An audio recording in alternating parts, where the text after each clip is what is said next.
Hello, welcome back to Holistic Inner Balance. This is a very special podcast episode because we are doing a theme, and you all might not know, but I love a theme. I'm a big theme person. Anytime there can be like a theme party or like a celebration of a holiday, I am all about it. And so today we are Halloween themed. Ooh. And we're going to talk about horror movies and actually how horror can be beneficial for psychology, for your psychology. Also, it can be, detrimental as well. So we're going to talk about both. And we love chatting about nuance on this podcast. So we're going to go into both of these areas. And we actually have a special guest on the podcast today who is going to be talking to us about this, because Dr. Cain and I, we don't know much about horror. We don't watch we both have talked about how we will leave if people are like, let's watch a horror movie. Like I've always been that way. I can't handle it. And so we have a special guest talking about this with us today. And this special guest is named Katy. Katy is a licensed professional counselor and a registered art therapist specializing using narrative and creative techniques in the treatment of trauma and medical challenges. She has a lifelong passion for stories, scary or otherwise, and she's become increasingly curious about the psychological and social implications of horror stories in the past 5 years. So she sees parallels in the struggles and the triumphs of her favorite fictional characters and in the resilience of her clients as well. So she's going to come on and really enlighten us on all of these topics today. So welcome, Katy. Thank you. Yeah. I'm so happy you're here. This has been a long time coming. Katy and I work together and we sit at lunch and you talk about how you get this like excited look on your face and about these like books and these movies. And I'm always like, aren't you scared? And yes, that's the goal. I want to be scared. Yeah. And I'm often disappointed when I'm not scared enough. See, I'm like scared all the time. So I'm like, I don't need any more of that. In fact, I was in therapy the other week and I was having difficulty sleeping, which y'all know I'm an insomnia warrior. And so I was having difficulty sleeping and I was doing EMDR and ego state work with my counselor. And I had this vision of a woman with curly blonde hair come up, and we were like, why is that coming up when you're talking to your parts about sleeping? And we were following the trail, the treats trail that led to the cottage of my neuroses. And in that, it turned out that I had a part that saw Silence of the Lambs at a babysitter's house when I was little. And I'm a 41-year-old woman, and I was having a difficult time sleeping because this younger part that saw Silence of the Lambs got really scared and was hijacking me at 41 years of age. And once I like processed through that, then my sleep got like so much better. So horror is like really confusing and scary for me. And so it's Halloween season and I hate Halloween season. So I love Halloween season, but I access it from a much more playful and slightly distanced place than a movie like Silence of the Lambs. So I was planning to get into this in a little bit, but I really don't care for horror movies that center on cruelty, which Silence of the Lambs does. And it's one that I'm familiar with the plot, just being into scary things, but I will not watch it. Yeah. Wow. Yeah, so there's certain franchises and certain movies I simply don't find to be healthy for being exposed to. And they're too much for me. So there's like nuance absolutely in the horror. And so the perspective that you're bringing to the conversation today, I love this because Hadley and I aren't able to offer that perspective. Is you're going to teach us a little bit about how horror can be helpful. And I appreciate that you're like, but not all horror is created equal. Silence of the Lambs is in the nope zone for me, not for everyone. Yeah. So tell us about what is horror? Talk to us about it. So horror is anything that activates our nervous system with a fear response. It can sometimes be more of a stress response. It's physiologically a very similar thing. I think one of the key differences between people who enjoy horror like me and people who are averse to horror like you two is the meaning that we assign the fear and kind of the secondary emotion we have about the fear. So when I say I like being scared, I mean that in a very fictional way. I don't want to be scared of something happening to me in my real life, but I have a positive physiological arousal response when I am scared of something that is not actually threatening me. Growing up, my parents would jump out at me and startle me, and apparently I would go, ah, and then I would giggle. And so I think it's an innate trait that I have because my brother didn't have the same response. And that's kind of how we figured out, oh, Katy likes being scared. Similarly, I would ride every roller coaster I could because it would give me a really positive thrill. Which is so interesting because as a physiology person, I think about the chemicals that your body releases when you're excited versus when you're frightened. And they're both adrenaline or noradrenaline and cortisol. So what I hear you saying is that there's the meaning we assign to fear and then that secondary emotion that comes from it. And so I'm loving this. Keep going. This is so good. Yeah, that's amazing. So for me, if it's fictional horror, it's a pleasurable experience. I'm like, ooh, this is exciting. It's like riding that roller coaster, and the stress response is very similar to the narrative arc, and horror kind of has the most distinct ups and downs that you're riding as you read, as does thriller. And it's creating that highest arousal, physiological arousal state. So I think it might be helpful to go over types of horror because you brought up Silence of the Lambs. I would put that in the category of psychological and gore and disturbing horror. So psychological horror relies on mental and emotional fears rather than just violence or monsters. Gore and disturbing is exactly what it sounds like. It's kind of grotesque visuals. It can often involve cruelty or pain or injury. And I really respond negatively to those. I don't enjoy them at all. And I'm very averse to movies that rely on that. Other types of horror involve the infamous masked killer, and a lot of franchises have like a killer character who is almost superhuman. Think Halloween. I enjoy those because the violence, at least in the older versions, is low in terms of what you can visually see. It's more about the chase and the thrill. I enjoy monster-based horror because monsters can symbolize a lot of aspects of our own psychology and our own society. And it doesn't involve that specific unhuman cruelty that I'm averse to. Paranormal and existential are my favorite too.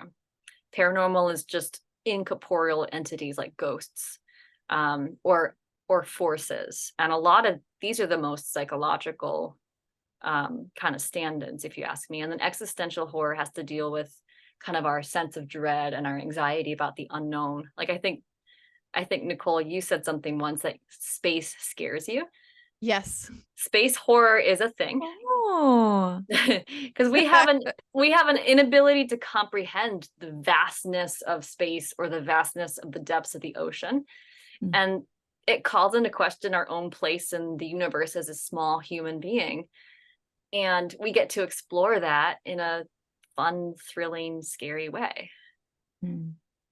So I'm going to make sure that I'm tracking with what I'm hearing. So there's different elements of it. There's different ways that it can show up. So there's like the chase and the thrill. So like would a Jason movie be that? Like there's some sort of okay. And then there's monsters, which is interesting. And I want to hear you expand on, which I'm sure you will, is how it can symbolize aspects of society. So it can help us work through different aspects of society in a fictional character. And then you described there's also paranormal thrillers or horror. There's existential, like you said, space or oceans. It's like figuring out. Or time. Ooh, there's some really eerie time-based horror movies that I really, really like. Ooh, like what? There's one called The Endless, and I think it's really underrated. And a lot of horror fans wouldn't consider this horror, but I think because I respond so deeply to my mental inability to perceive infinity, to me, it's horrifying. Yes, I it's a- resonate too with Yeah, that. it's a neat, small, little kind of indie movie. The Endless is excellent, very creepy. When you guys were growing up, did you ever get anxiety about the concept of heaven? I grew up very religious, and the pastors were always like, don't worry, you're going to spend eternity in heaven. And I remember being an adolescent and like tossing and turning and being like, heaven and eternity sounds terrifying, because you do Eternity think is terrifying. it never ends. Yeah. Like, I've thought everything, done everything, and yet I have eternity. Like, Yeah. I did. So I was afraid of that growing up. There's actually a really cool podcast. It's my favorite horror podcast. It's called The Magnus Archives. And the creator has explored, he's kind of come up with these main forces of our main fears. And one of them is the vast. And there's different short stories that deal with how we experience our fear of things that are vast and incomprehensible on our scale. And that's called the Madness or Magnus? Oh, the Magnus Archives. Magnus. Oh, Magnus, like the name. Oh, okay. So the Magnus Archives, the vast. That's freaky. Hadley, have you had that? No. I also, like, it brings to mind like Ayurveda, because I have a lot of, like, my constitution is Pitta Kapha. I don't have a lot of air and space in my constitution. And so, like, vastness to me is my medicine. Having more space is my medicine. Whereas for, you know, I mean, I'm not sure about you, Katie, but I know for Dr. Cain, it's literally like that. It makes sense that you are like, you already have a bunch of air and ether in your constitution. And so it's like, oh my God. Yeah.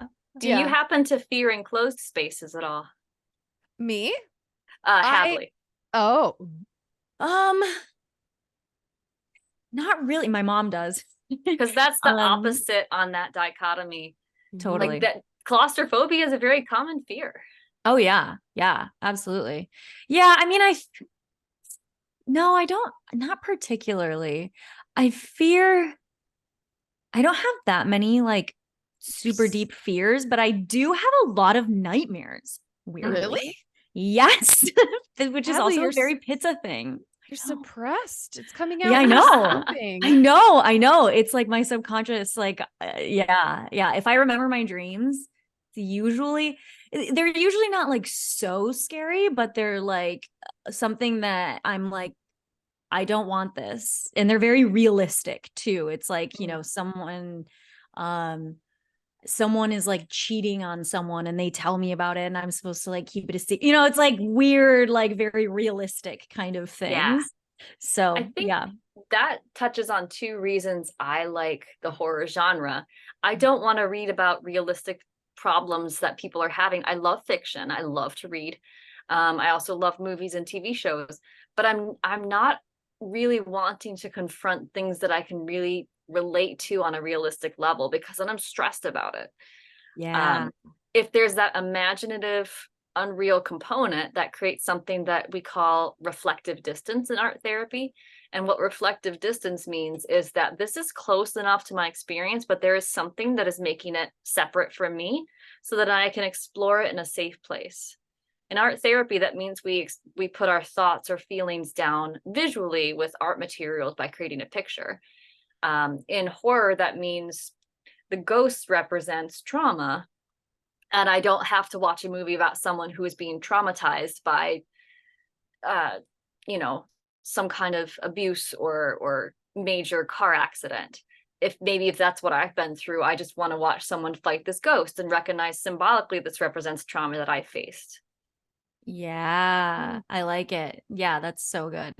Thanks. Like a powerful reframe. And in my brain, which I'm so grateful for this opportunity, is in my brain, I'm like, who's this person that thought of this evil, sinister ghost? They're out in this world, like reproducing information. I'm like, oh my gosh. And what's wrong with them? what's wrong with them? And in your mind, you're like, okay, this is a metaphorical representation of Yeah. something so that I can work through it. So you were using a lot of really smart words that I want to make sure that our audience is vibing with and understanding. Is you said the stress response can kind of take a narrative arc or follow a narrative arc. Yeah. I So, actually have a whole slide about that in my visual presentation that I don't have up today. So a narrative arc, if you think about the beginning of the story, kind of starts here. It introduces you to your characters, to your setting, to the context. You get a sense of what's going on. There's not a lot of energy going on. And then the energy starts to build. You start to get a sense that not everything is perfect in the story. And it continues to build, and you are introduced to your conflict by what we call an inciting incident. So something happens that sets the stage for the story itself to begin. And then we have rising action as characters are dealing with things building. There can come a crisis point or a climax, which is like the big battle. This can be in like a rom-com, will there or won't they? There was a betrayal and we have to get past it. In a horror movie, that can be like the big confrontation with the big baddie, the monster, the killer, the ghost, the haunted house. So our stress is mirroring that. We kind of start neutral when we're introduced to the story. The inciting incident happens, and that's what first triggers our stress response. And we're like, oh, because we're empathizing and sympathizing with the characters the whole time. We're following them and joining them on their journey, but we're safe because we're not them. The rising action is building our tension internally. The climax comes, and if it's scary, we're like, oh my God, what's going to happen? So we're at this heightened stress response, but still from a safe place. We're not living it. We're not actually in danger. We're on our couch or in our bed watching or reading this. The characters resolve the climax in some way, and then we have this falling action. There's a sense of relief. We're getting back to certainty. We're figuring out what's just happened, and we're seeing loose ends being wrapped up, because after the climax, we're approaching the end of the story. And this is when our parasympathetic response comes in. That's the gas pedal of our arousal system. So we're slowing down. This is where you start to experience calm. And these are the chemicals that I think people like me respond to, because I'm a stressed out person and I want to be calm. So I stress myself out in a fake way, and then I calm down as the characters calm down. So a big topic right now in mental health is nervous system recalibration. Yeah. And I this think- is a way to do that, a bottom-up way to do that, right? I think so. However, it works with my physiology. It probably wouldn't work with you two. You probably wouldn't come down the same way that I would, because these images and stories are familiar to me. And so even starting a scary movie, if I know it's in my wheelhouse and doesn't have any triggers that I want to avoid, it's a safe feeling. I have some expectation of what I'm getting into, like riding a roller coaster. I can see the rises and the falls. And I expect that I'm going to be surprised. So there's like a little bit of a interesting, like a dichotomy there. Totally. Well, and we talk a lot about how trauma is essentially like too much, too fast, too soon. And then there's no resolving. And so when there's the movie that actually has the resolve point, I can see how that would create that, like, okay, now there's a resolution. So now I can kind of make that cycle, like I can complete that cycle. Exactly. So, it helps us complete the stress cycle. Yeah, that's awesome. I will say that for me, it definitely does not, the feelings of calm don't really come up.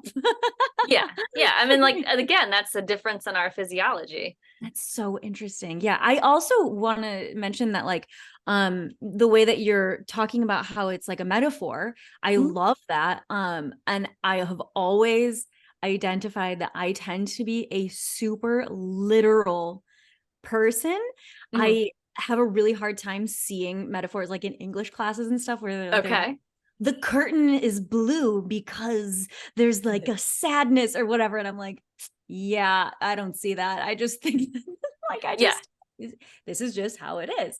Yeah. So I wonder if that has something to do with the fact that like, if you are more artistic, like being able to see the metaphors and see that kind of thing, versus if you tend to have more of that literal view, like I feel like I'm in the movie, I am like, it's happening to me. Yeah. So if I were to do exposure therapy with you, which is exposing you to scary things to help you get over your level of fear, when we worked up, I'd show you some scary pictures, I'd talk about monsters, we would kind of build up your tolerance or like nervous system resilience to those scary things. But then when it's time to watch the movie, every couple minutes I would be like pointing out, like, do you see that you're still in your living room? Do you see that you're in a movie theater? This is just on the screen. And this is taking your nervous system for a roller coaster ride. That's awesome. Yeah. Cause I tend to get sucked into any movie, like any, like if I'm watching a TV show, I like don't watch that many TV shows, because if I do, I'm constantly thinking about what's going on with the characters, and it like impedes in my life. And that's like a high empathy response, which I also consider that I have, but it's kind of a dual process where I am really empathizing with the characters and their plight, but at the same time, I'm holding the idea that this is not real. Yeah. And for me, the movies that move into this is real and this involves cruelty, that I over empathize and I lose that distance. And so that becomes a no-go for me. What I love is that you're talking about dual awareness processing, which is a central part of trauma work with EMDR. For those who are listening. So Katy, you like know all about that. You're a trauma specialist. And so for those who are listening who aren't familiar with it, is we have a ton of information on our podcast, but EMDR is a form of therapy that is very effective at creating a relationship between what is coming up in your thoughts, feelings, and sensations, and then pairing that with I'm here, it is now, and pulling you out of that time warp that is inherent in trauma. And so that's kind of what you're describing, is that you're watching this movie, you're reading this book, you're seeing this whole autonomic arousal, like I'm going into that fight, flight, freeze, while at the same time you're evoking that dual awareness of, oh, they memorized a script, or I wonder if that fake blood tastes weird, or I'm in my living room, I can pause this and go to the bathroom and get popcorn or whatever I'm doing. So there's that awareness is very unconscious for me, because I really do get sucked into the story, and it's there enough that I'm not frightened in a realistic sense. And when I talk about reflective distance and the different genres of horror, one of the reasons that cruelty and kind of gory horror franchises are a no-go for me is that I spent several years working on a crisis line before I entered into group practice. And so those kinds of things, those kinds of real world things are all too real for me. And it smacks me right up against things that are actual possibilities. Like, so the horror I enjoy, nothing can happen to an animal unless it's off screen. And I don't want people assaulting other people unless that's not the main focus. And there are websites where you can put in movies or books and they will tell you the triggers, because there's a lot of fans of the scary stuff out there who say that some things are too far. Some people can't handle, understandably, reading about a child being harmed. I can if it's a supernatural entity like a ghost, but not a person. I really draw the lines at animals being harmed in a gratuitous sense. But if a horde of zombies runs over a hill and a dog is running away and suddenly I can't see the dog anymore, I know the dog doesn't have a good end, but I'm not exposed to the visceral reality within that fictional universe. So you're making a leap, though. I want to understand it a little bit better. Okay. I'm going from fight, flight, freeze, autonomic arousal, finishing that trauma sequence because it creates the resolution for you, going into parasympathetic, being like, that's good. So we're making that jump into pleasure. And so I'm wondering, why do some people like being scared? So I have a couple of, I kind of came up with this 3 C's when I was putting together a PowerPoint presentation to talk about this at a different time. So the first one is comfort. Scary movies might feel comforting if we've experienced trauma or just general stress because it feels familiar. Our nervous system is like, oh, I know what this is like. This is very familiar to me. The scary movies offer a sense of control over our fears. They're put into something outside of ourselves. We're not responsible for it. We can anticipate things, like jump scares in movies. If you watch enough of them, you know they're coming. You've been talking about how they've changed it by like 3 seconds. Yes, and that is I have Oh. no evidence for that besides my own gut. When I'm watching more modern scary movies, maybe in the last 5 years, the jump scares are taking just about 3 seconds longer than the classics. I don't have evidence for this. Please don't correct me. That's how it feels. Like my timing is off now for depending on when the movie came out. The third C is catharsis. When the protagonist survives or triumphs in some way, we get a cathartic release. We're like, oh, that was good. Like that feels good for us. Likewise, if there's some scary movies have really unhappy and tragic endings, and sometimes that allows us to release the things in ourselves that are unhappy or tragic. One of my favorite movies that's not horror is 50-50. And sometimes if I know I need to cry, I'll just put 50-50 on and watch that and let my nervous system go through that narrative arc. And my release at the end isn't, oh, I feel better and my stress response is resolved. That comes in the form of crying. That's interesting. And so there's 3 C's that we can think about where horror can be pleasurable: comfort, control, and catharsis. And I really honor and appreciate especially the comfort piece where we've all gone through our own unique type of adversity. And I think the comfort piece is an under discussed component of trauma and why we do what we do, even if it means we're repeating old patterns that we know may be harmful for us. And I think this is such an amazing strategy for doing that in a way that could be healthy. Can you speak a little bit more about that comfort piece? Yeah. So one of the main tropes in horror movies that really benefits me because I'm in my 30s and I'm female is called the final girl. And that was a trope that played on social expectations that girls are weak and fearful and less likely to survive. And it's been done so many times that now it's expected. So the final girl usually applies to when there's a group of young people, or usually young teenagers, being chased by often a killer or a monster, and everyone is caught and killed except for this one final girl. And in the older movies, there were a lot of associations between, oh, she was pure, she was a virgin, and her goodness is what allowed her to survive. And that was so a trope can both reinforce cultural norms or stand them on their head. These modern final girls are pretty, can I say badass? You can bleep me if you need to. They are out there fighting. They are taking on some more traditionally masculine skills. And so it kind of plays with those gender things.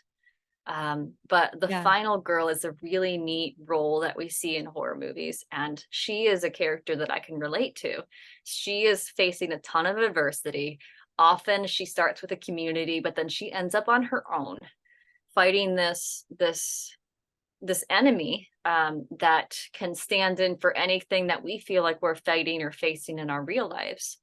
And so I, being my age and gender, am lucky enough to have a ton of horror protagonists that I'm like, that's like me. So that's really a positive aspect of horror for me.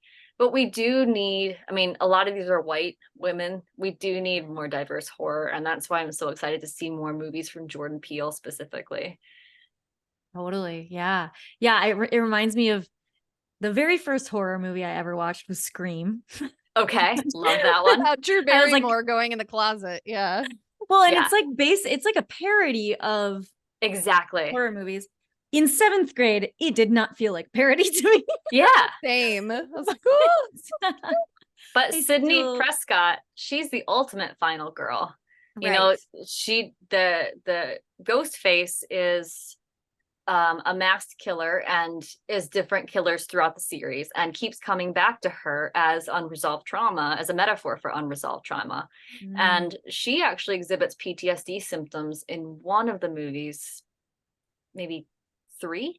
I'm getting them a little mixed up, but it's her coming back to face trauma and to protect people from the same trauma that she went through, and then to help those who have been through the same attacks, because there's other survivors in the franchise, but she was the sole survivor of the original.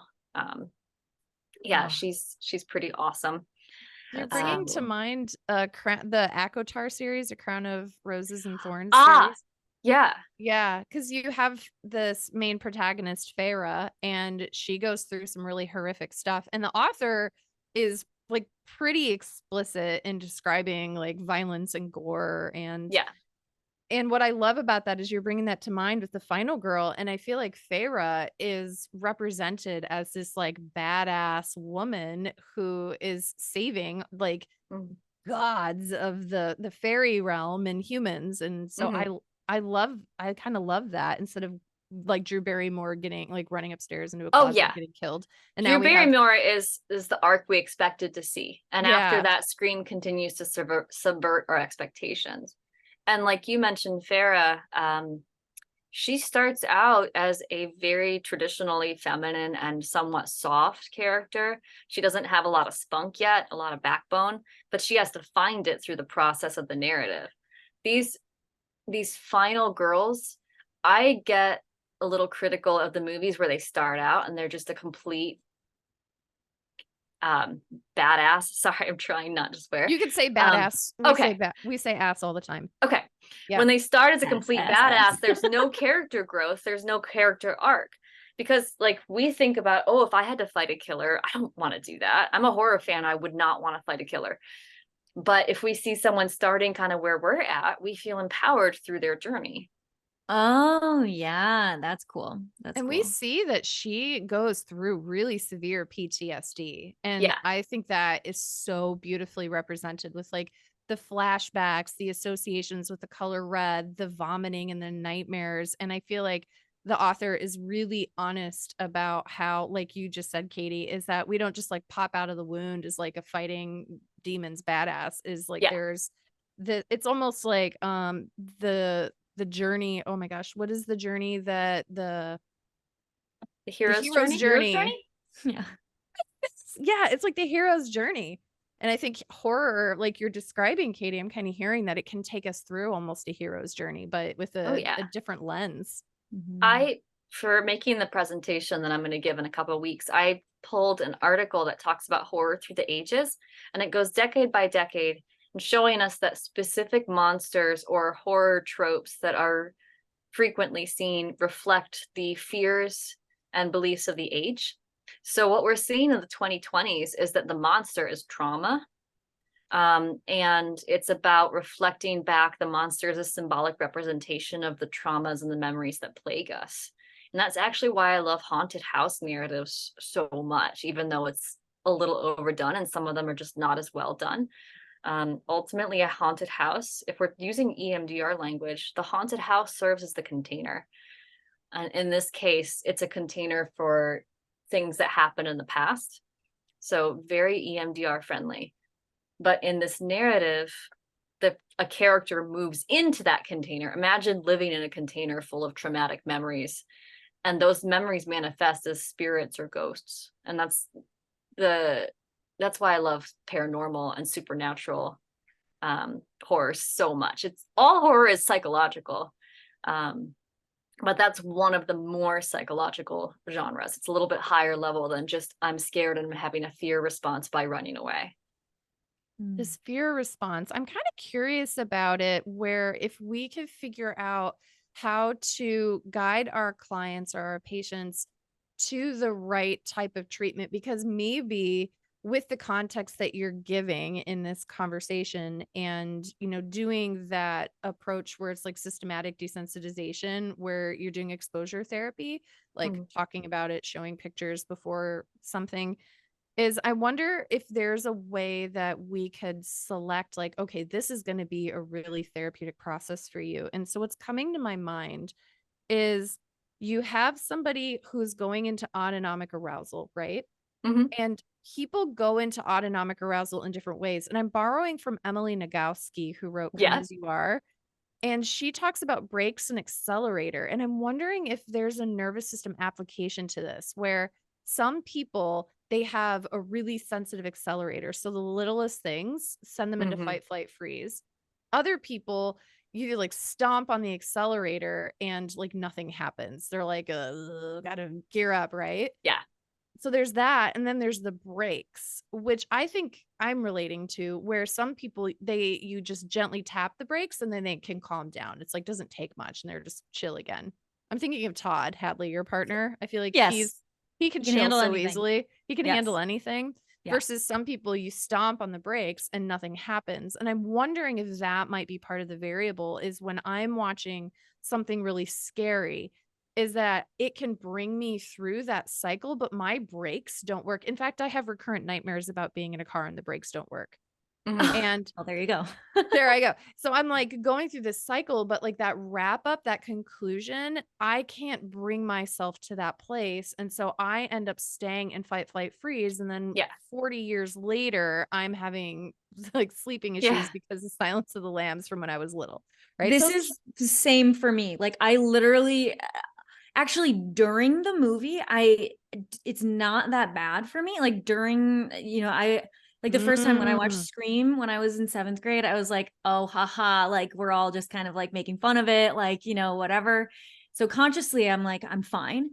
But then for weeks and months later, like I couldn't take a shower if like other people weren't home. Like it was bad. So I'm resonating a ton with what you're saying there. And I really want to hear what you have to say about that, Katie. I think you're onto something. Mhm. I also have a very sensitive gas pedal. It does not take much to stress me out, and I wish that was not true. And I have a fussy brake pedal where I have a really hard time braking and accessing that calm in real life. When Mhm. it comes to horror movies, I think I see something close to the reverse, especially in the brake pedal. The movie's done, and I think I just get to go right back down to a calmer state, because it's fictional for me, Mm. like in my mindset. So the watching a horror movie helps me slam my brakes on and helps my stress ride come to an end. Um, and so if I'm in a highly stressed state, I will actually turn on a horror movie because it will match where I'm starting. I use a framework with my clients. I love dichotomies and spectrums. Art therapy, the expressive therapies continuum is one of the main frameworks we use to figure out interventions to use with clients. And it's a series of dichotomies and spectrums that mirror the hemispheres of the brain, but that's a whole nother podcast. Um, Essentially, I use matching and managing. If we're stressed out, do we need to do an activity that matches our current level of stress so that we can match that and then come down with it? Or do we need to manage our current level of stress by doing something very opposite? So an example of this would be, if I'm super stressed out, do I want to match my energy and kind of have a cathartic experience? And I tell my clients, go vacuum. If you're really angry, do some angry vacuuming, like vacuum really hard and really fast and use that energy, match that energy, use it all up. Or if you're really angry and stressed, meditate. That would be managing it. That would be taking an opposite response to your arousal system. So horror movies essentially are matching our fear if you're starting in a stressed position. And then because my brake pedal is very hard to use in the real world and is very easy for me to use in a horror context, I'll turn on a horror movie to relax. That's my idea of a good time. Then you're tonifying and strengthening that brake pedal so that you can then use it in real life.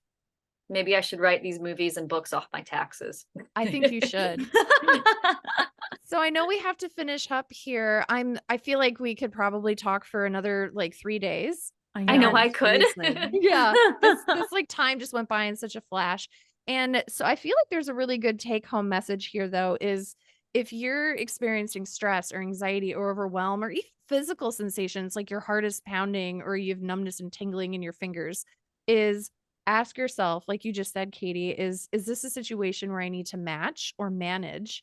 Mhm. And doing whatever feels in alignment with that, maybe with respect to experimentation and seeing how you Yes. feel.